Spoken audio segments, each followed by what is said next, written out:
Yeah, I'm Craig Beam. Everybody I want to know, am I kin to Jim Beam? Of course, yes, I am.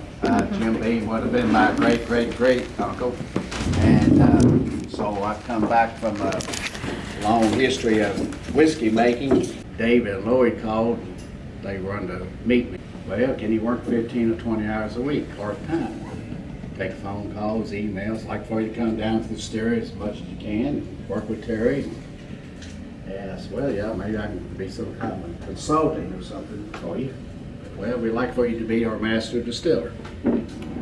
And remember they said 15 or 20 hours a week. I don't know, I don't quit. I don't keep up with the time. It doesn't matter. It doesn't matter. But anyway, they threw out a number and I said, well, gosh, I guess I'll try it, I guess. Anyway, so that's how I got to Jackson Purchase and hit the ground running. And a long timer, I guess I would drive down at least once a week. Drive down the same day, get up at 3 o'clock in the morning, drive down and be down there and met Terry and spent the day with him and go over stuff. Of course, he got contact with vendors, local people down there, and got things cleaned up, got the ball rolling, hired a couple people, and that was May, about the middle of May of 2021, August 2021, we made our first barrel whiskey. So that was pretty remarkable that we had everything up and running. And we haven't looked back since. We made, the little distillery would make 25 barrels a day. And right out the gate, everybody wanted to expand on that. So then we added 8 more fermenters in, smaller fermenters, 75, 8,000 gallon fermenters. Added about 8 more, that gave us like 12 smaller fermenters. Of course, we had a 24-inch column, all copper steel. And once we found out it was put together wrong, we put that together right. So we got that up and running and got it up to 50 barrels a day by the end of December 2021. And everybody's excited, and we had people knocking at our door. We wasn't going out doing the sales pitch, but word of mouth got around, and so customers were coming to us and knew our backgrounds, mine, Terry's background. So then everybody wanted to build a new distillery. So we built a new distillery, started on that, I guess, 2023, got that up, and we went to put in another 36-inch all copper column steel. And it wasn't a Vendome still, because Vendome at the time was very busy. It was like 18 months out before they could get to us to build one. We couldn't wait that long, so we went with Louisville Vessel and Exchanger here in Louisville. Built that for us, and it's doing a fantastic job. It can make 150 barrels a day by itself. So between the 36-inch copper column steel and the 50 and the 24-inch copper steel, we can make 230, 240 barrels a day, 7 days a week, and that's what we were doing. So we got over 100,000 barrels in storage. I think somebody said the other day, or a couple of minutes ago, we filled our 100,000 barrel in June of this year. Over the past 2 years, we pulled samples. This picture right here behind you all, it's Terry and I. That was about 2 years ago. The Rick Warehouse, we pulled these samples out, trying to see how it was aging.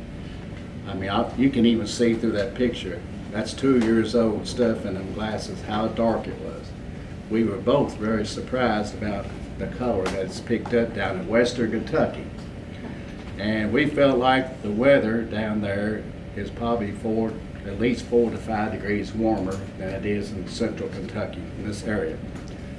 It gets warmer in the springtime, probably about at least 4 weeks earlier in the spring down there, because the farmers down there plant corn down there in March, like mid to late March, and it stays warmer down there probably a month longer. So you probably got almost 8 weeks of good weather down there versus what you have up in here, and the climate's a lot warmer.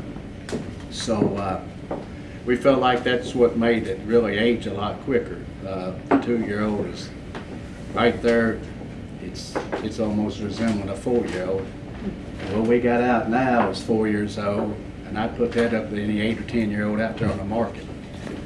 Color-wise, the way it smells, the aroma, the way it tastes.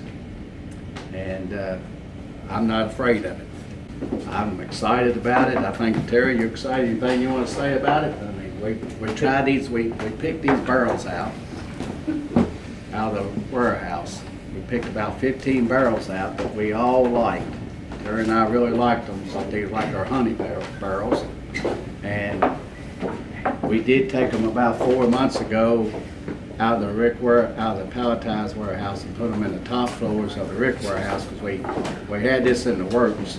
We had planned on doing some type of bottling this fall. So we wanted them to get as much of the extra heat out of the top floor as possible to see if it was going to make it somewhat better. I mean, it's already good. Anyway, I don't know if it made it much better, but it didn't hurt it, put it that way. But so we got these barrels dumped right now, and we're going to be doing the first bottling. We'll be out there at the Bourbon Festival.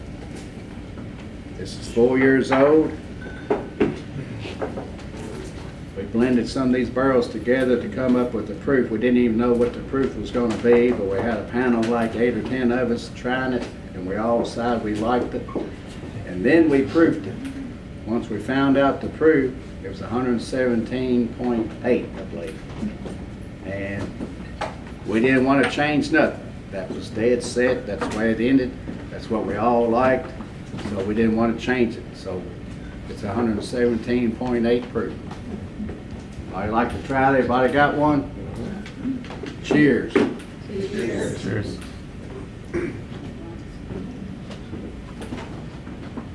So we'll just add a few things. This mash bill is a 70-20-10 conventional mash bill, just a plain Jane standard char oak barrel.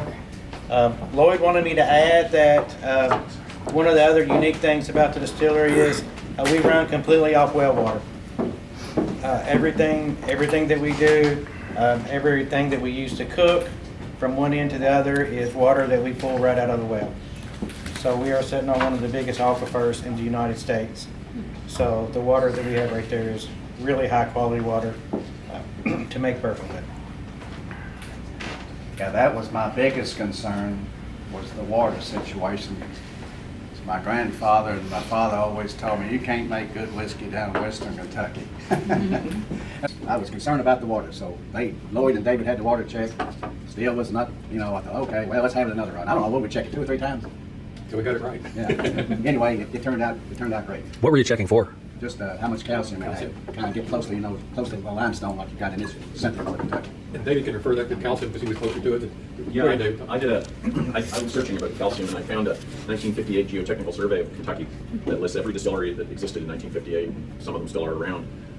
We have the highest calcium. We have as high or higher calcium content than any bourbon distillery in the state of Kentucky in 1958. And there's numerous ones that are still operating that are on that list. Of course, some of y'all had been to the distillery, so we're kind of sitting on a ridge right here, kind of a little ridge sitting up on a knoll like. So, although we're like 3 miles from the Mississippi River, but we're higher, a lot higher, so we're not down low. So I think that helps the water situation also as well. And I don't know, tasting notes, I think it's got some honey to it, caramel, maybe a little touch of banana, cinnamon. That's kind of stuff like that I get. I don't know if Terry's probably a little bit different than what I have. To each their own. I mean, Yeah. the best thing about tasting is everybody has your own unique flavors you pull out of it. The vanilla, I get the vanilla. 6 to 8. I've got stuff at home. Yeah, you're right. I've got stuff at home. It's 18 years old. I put it up against it. I mean, the color's right there. And it opens up a whole lot if you have just a couple drops of water in it. Oh yeah, drop it in. And just let it set in the glass for a little bit. Yep.